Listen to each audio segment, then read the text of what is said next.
an arrow to the front area, which is where I was.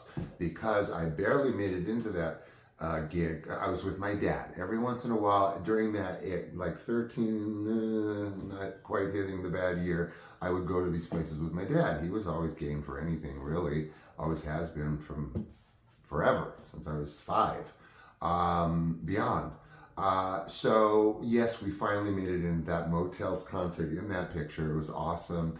My dad had this thing, sort of like a, you don't seem to realize who I think I am kind of thing, and a way of getting a booth or a ticket or something. And he secured us like the end of a booth, back set a little so that we could watch the Motels. It was an awesome concert. Subsequent to the Motels, well, actually, yeah, subsequent to the Motels, then we're spilling into these punk days, right?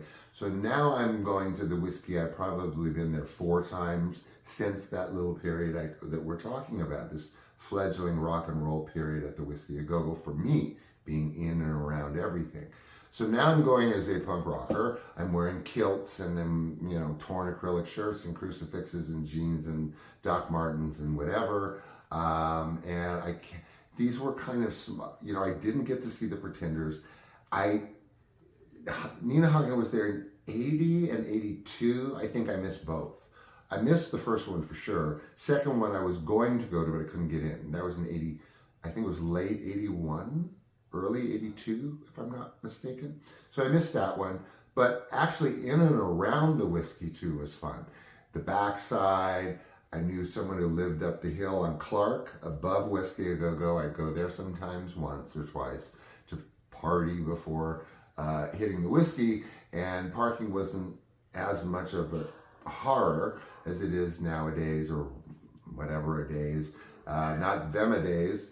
And so, you know, even though the stroll up to the Whiskey was fun, because if it was a concert night, that whole corner of Samoset and Sunset was just clustered with people, just spilling out off of every corner.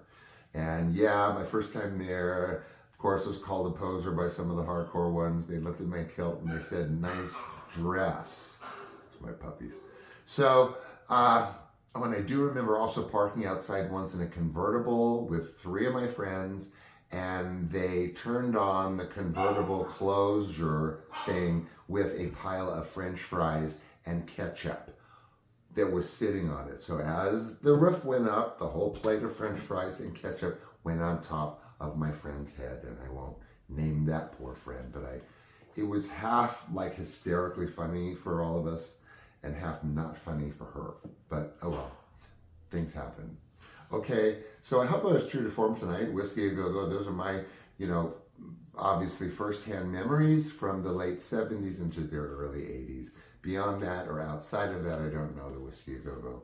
Of course, wasn't there in the early days, and since I mentioned from 82 forward, I really had nothing to do with that place at all. So, oh well. So, like I said, hope I was true to form. Bye-bye Whiskey A Go-Go. You were fun while you lasted, just like everything else in LA that turned into Hong Kong. Okay, I'm glad you could be with me tonight. As I said at the beginning, I'm gonna go tend to these little puppies right now. And thanks for letting me share with you and info dump on you. And look forward to tomorrow. Same old gig. Preview, teaser, clip of the day, and 2 halves of a show. Okay, I don't think I forgot anything. All right, take care. Bye.